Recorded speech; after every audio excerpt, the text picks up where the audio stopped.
జగిత్యాల జిల్లా సారంగపూర్ మండలంలో దారుణం చోటు చేసుకుంది. మండలంలోని ఓ గ్రామానికి చెందిన 7 ఏళ్ల బాలికపై బాపు అనే వ్యక్తి అత్యాచారానికి పాల్పడ్డాడు.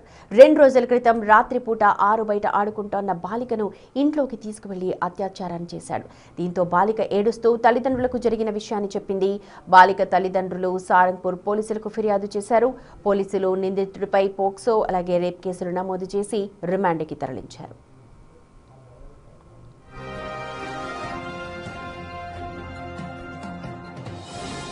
మా ప్రతినిధి శ్రీనివాస్ ఫోన్ లైన్ లో అందుబాటులో ఉన్నారు అప్డేట్స్ అందించడానికి.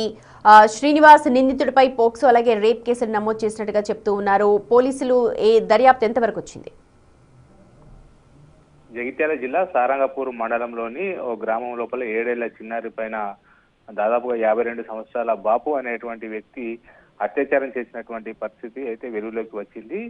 ఆ బాలిక ఇంటి ముంగట ఆడుకున్నటువంటి సమయం లోపల ఇంట్లోకి వెళ్ళి అత్యాచారం చేసినట్టు అయితే తెలుస్తుంది. అయితే ఆ ఇంట్లోకి వెళ్ళి ఆ తల్లిదండ్రులకు ఆ బాలిక చెప్పడంతో ఈ విషయం వెలుగులోకి వచ్చింది. అయితే పోలీసులు ఫిర్యాదు చేసి బాలిక తల్లిదండ్రులు పోలీసులకు ఫిర్యాదు అందించడంతో దీనిపైన అతని బాపు అనేటువంటి వ్యక్తి పైన కేసు నమోదు చేసి రిమాండ్ కు తరలించారు సారంగపూర్ పోలీసులు.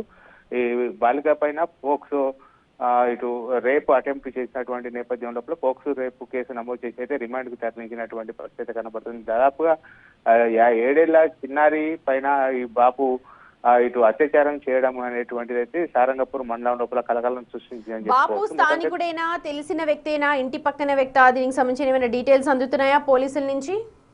ఇద్దరు కూడా ఆ గ్రామం లోపల ఎదురెదురుగా ఉన్నటువంటి వ్యక్తులే. ఆ 7 ఏళ్ల చిన్నారిని కంటికి రేపులా కాపాడుకోవాల్సినటువంటి బాపే ఆ 7 ఏళ్ల చిన్నారి పైన అత్యాచారం చేసినటువంటి పరిస్థితి కనబడుతుంది. బాలికను ఇంటి ముంగట ఆరు బయట ఆడుకునేటువంటి సమయం లోపల బాలికను ఇంట్లోకి వెళ్ళి తీసుకువెళ్లి అత్యాచారం చేసినట్టుగా అయితే పోలీసులు నిర్ధారణకు వచ్చినటువంటి పరిస్థితి కనబడుతుంది. రైట్ శ్రీనివాస్, ప్రస్తుతం పోలీసులు అయితే కేసు నమోదు చేసుకుని దర్యాప్తు చేస్తూ ఉన్నారు. బాపునైతే రిమాండ్కి తరలించారు.